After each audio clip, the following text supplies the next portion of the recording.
dan ubayyu mungun ɗa ne. Assalamu alaikum. Malam Abu. Yaya garin to? An tashi lafiya? Alhamdulillah. Kai Malam Abu yanzu nan daga wani abin al'ajabi. Malam Abu nan wurin kwata ga ta gidan su Malam Idi. Ina zaune wata mata ta zo tsallaka kwata. Kawai sai na ji ana ina kwana baba ina kwana baba.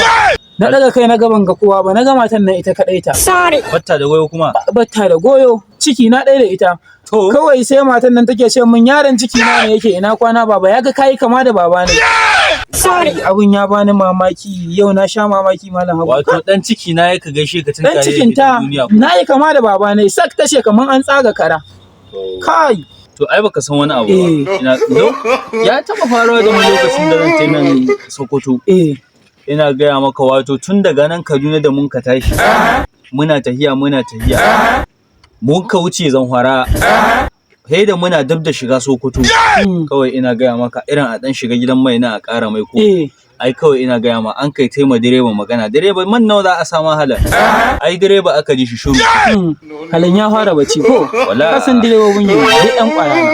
Wannan maganar bacci wallahi tun daga nan mun ka tashi nan kafin ma mu tai Kaduna an ka ce mana ya mutu. Kai Malam Abu. Malam Abu wagga ƙarya ta ka kai yawa. Malam Abu ƙarya wagga ta ka ba ta sallah Malam Abu. Yo kai in banda kare na min da wayo shi zaka ce dan ciki ko uwa ne bai fara gani ne ba ka ce dan kawai ya ga mai kama da shi ya fara gaishe shi. Kai wanga abun alaƙa. Wagga ƙarya ta ka Malam Abu ai ba ta ta ya direba shi ka mutuwa tun daga Kaduna har zuwa Sokoto. A ce ba ku san direba kuna nawa ta daga Kaduna zuwa Sokoto. Yo abin al'ajabi na wanga ma abin. Ni ban yadda ba mutuwa dai aka yi ka dai zan rage ƙaryar ga taka.